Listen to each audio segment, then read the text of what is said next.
আজকের টপিক আবৃত বা পৌনঃপুনিক দশমিক থেকে সামান্য ভগ্নাংশে পরিণতকরণ। ওকে, তোমাদের বর্তমানে এটা ক্লাস 6 এ আছে এবং পরবর্তীতে ক্লাস 9 এর প্রথম অধ্যায় বাস্তব সংখ্যাতে এই আবৃত বা পৌনঃপুনিক দশমিক থেকে সামান্য ভগ্নাংশে পরিণতকরণ আছে।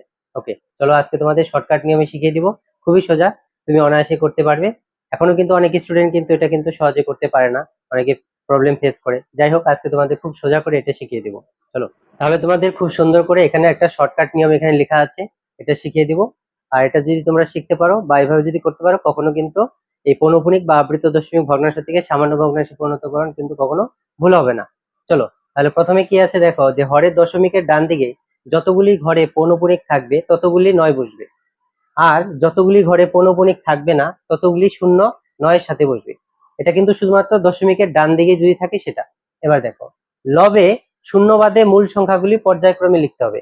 মানে ধরো শুরুতে যদি শূন্য থাকে বা শেষে যদি শূন্য থাকে, শূন্যগুলো লেখার দরকার নাই, শুধুমাত্র মূল সংখ্যাগুলো লিখলে হবে পর্যায়ক্রমে। কিন্তু সংখ্যার মাঝে যদি শূন্য থাকে তাহলে কিন্তু শূন্য নিতে হবে। এটা গেল। এরপর ওই মূল সংখ্যা থেকে দশমিকের বাম দিকের ও ডান দিকের পৌনঃপুনিক ছাড়া সংখ্যাগুলো লিখে বিয়োগ করতে হবে। মানে যতগুলো ফাঁকা ঘর থাকবে পৌনঃপুনিক ছাড়া, তাদেরকে মূল সংখ্যা থেকে যেটা তুমি লিখলে আগে সেখান থেকে মাইনাস করে দিতে হবে। ওকে, তারপরে উপর নিচ ভাগ করা গেলে মানে কাটাকাটি যে ব্যাপারটা করতে হবে, না হলে ওই ভগ্নাংশটি হবে উত্তর। ওকে, খুব সোজা। তো চলো দেখিয়ে দিচ্ছি কিভাবে হয়। ওকে, দেখো আমি এখানে দুটো অঙ্ক লিখেছি। প্রথমটা লিখেছি 0.39, 3 উপরে পৌনঃপুনিক, 9 উপরে পৌনঃপুনিক। তাহলে এটা কিভাবে করতে হবে চলো দেখিয়ে দিচ্ছি, খুবই সোজা। তাহলে এখানে প্রথমে আমাদের কি করতে হবে, যে হরে বলেছিলাম যে দশমিকের ডান দিকে যে কটা ঘরে পৌনঃপুনিক থাকবে সেই কটা ঘরের জন্য আমাদের 9 বসবে। অর্থাৎ একটা দুইটা দুইটা ঘরে পৌনঃপুনিক মানে দুইটা 9। আর উপরে শূন্য বাদ দিয়ে শুধুমাত্র মূল সংখ্যাগুলো লিখতে হবে, অর্থাৎ 3 9 মানে 39। এবার দেখো, এখন আমাদের এখান থেকে কিন্তু কোনো সংখ্যা মাইনাস হচ্ছে না, কারণ কি? কারণ কোনো ঘর কিন্তু ফাঁকা নেই এখানে, দেখতে পাচ্ছ? অর্থাৎ শূন্য তো লেখাই যাবে না। যাই হোক, এবার দেখো 39 আর 99, এটাকে যদি কাটাকাটি করা যায় উপর নিচে তাহলে কাটাকাটি করে দিবা। তাহলে দেখো 3 13 হয় 39, সেই 3 দিয়ে যদি আমরা 99 কে কাটি, 3 33 99, তাহলে আমাদের অ্যান্সারটা কত হবে? 13/33, 13/33। ব্যাস হয়ে গেল, খুবই সোজা, এটাই অ্যান্সার। ওকে, এবার দেখো পরেরটা আছে 0.54। অলরেডি কিন্তু এটা তুমি বুঝতে পেরেছো এটা কিভাবে করতে হবে। তাহলে দশমিকের পরে দুইটা ঘর অর্থাৎ পৌনঃপুনিক, তার জন্য দুইটা 9। এবার মূল সংখ্যাটা লিখতে হবে শূন্য বাদ দিয়ে, অর্থাৎ 5 4, অর্থাৎ 54/99 হয়ে গেল। এবার এটাকে কাটাকাটি করো। এটাকে তুমি যদি কাটাকাটি করো, এখানে আমরা কত লিখতে পারি, যেমন হচ্ছে 6 নং 54, আর 9 দিয়ে এটাকে কাটলে হবে 9 11 99। অ্যান্সারটা কত হবে? 11 6/11, 6/11। ব্যাস হয়ে গেল, খুবই সোজা। এরপরে দেখো 3 নম্বর অঙ্ক লিখেছি 0.272, 2 এর উপরে পৌনঃপুনিক। ওকে, চলো এটা আমরা করব। তাহলে দেখো, এখানে শুরুতে আমরা ঘরে কি নিব, যে দশমিকের ডান দিকে যে কটা ঘরের উপরে পৌনঃপুনিক আছে সেই কটা 9 বসবে। আর যে কটা ঘর ফাঁকা আছে, অনলি দশমিকের ডান দিকে কিন্তু দুইটা ঘর ফাঁকা, তার মানে দুইটা শূন্য হবে। বুঝতে পেরেছো? এরপরে মূল সংখ্যাটা লিখবো শূন্য বাদ দিয়ে, অর্থাৎ 272। যেহেতু আমাদের এখানে দুইটা ঘর ফাঁকা, অর্থাৎ 2 7 মানে 27, তার মানে মূল সংখ্যা থেকে 27 কিন্তু বিয়োগ হবে। দেখো 3 নম্বর নিয়মে লেখা আছে। এখন চলো 272 থেকে 27 বিয়োগ করি। তাহলে 12 থেকে 7 বিয়োগ করলে 5, হাতে 1, 2 রেখে 3, 7 থেকে 3 বিয়োগ করলে এখানে 4, আর এখানে হচ্ছে 2, 245, আর নিচে কত? 900। এবার দেখো, কোন সংখ্যার শেষে যদি 5 থাকে আর এখানে যদি শূন্য থাকে, নরমালি আমরা 5 দিয়ে কিন্তু ভাগ করতে পারি। ওকে, অনায়াসে। তো দেখো এটাকে যদি আমরা 5 দিয়ে ভাগ করি, তাহলে এখানে 4 5 এ 20, আর এখানে 5 নং 45, আর এটাকে যদি 5 দিয়ে কাটি, 5 18 হয় 90, আর একটা শূন্য।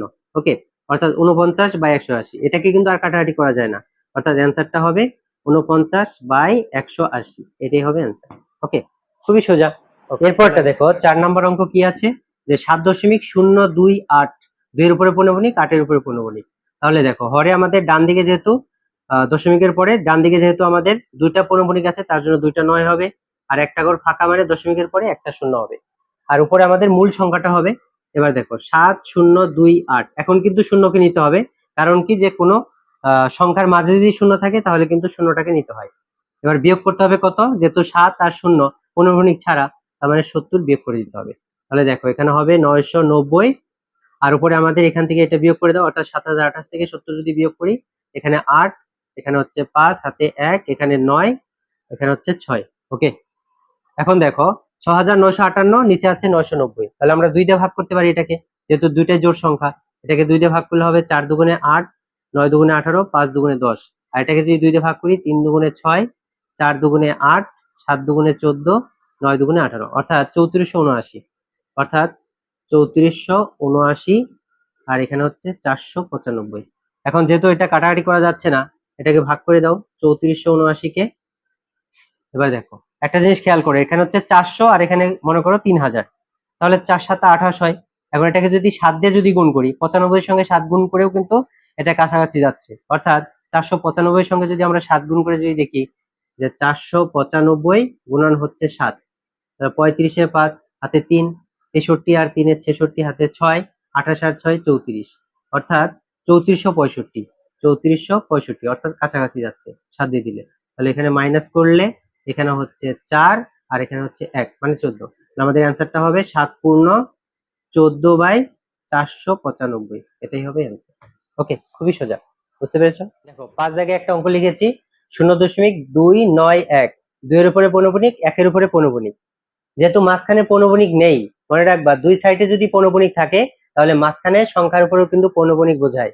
ওকে, তাহলে এটা আমরা লিখতে পারি কি হরে 3টা নয়, 1 2 3, কারণ এখানে 3টা সংখ্যার উপরে কিন্তু পৌনঃপুনিক বোঝাচ্ছে। আর উপরে আমাদের মূল সংখ্যা কত হবে 9 291, অর্থাৎ 291। এখান থেকে কিন্তু কোনো সংখ্যা মাইনাস হবে না, কারণ কোনো ঘর কিন্তু ফাঁকা নেই পৌনঃপুনিক ছাড়া। এখন দেখো কাটাকাটি করা যায় কিনা। নিচে তো 3 দিয়ে কাটাকাটি করা যায়, উপরে দেখো 9 আর 1 10, 10 আর 2 12, 12 কে যায় মানে কি এটাকেও যাবে, অর্থাৎ 3 দিয়ে যদি কাটে এটাকে 3 নং 27 থাকলো 2 1, তার মানে 3 7 21, 3 দিয়ে এটাকে কাটো 3 তিরিকে 9, 3 তিরিকে 9, 3 তিরিকে 9, অর্থাৎ আমাদের অ্যান্সারটা আসবে 97/333। ব্যাস হয়ে গেল। ওকে, সেম ভাবে দেখো 6 নাম্বারটা কি আছে 0.0121, এখানেও দেখো একই ব্যাপার, যেহেতু মাঝখানে দুইটা ঘর ফাঁকা আছে, এখানে পৌনঃপুনিক নেই কিন্তু দুই সাইডে পৌনঃপুনিক আছে, তার মানে টোটাল 9 হবে কিন্তু 4টা, অর্থাৎ 9999।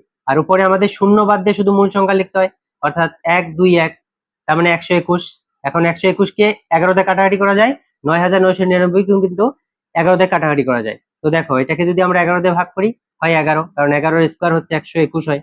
আর এটাকে তুমি 11 দিয়ে ভাগ করো, 9 11 99, একটা শূন্য দিয়ে আবার 9 11 99, তাহলে অ্যান্সারটা কত হবে 11/909, এটাই হবে অ্যান্সার।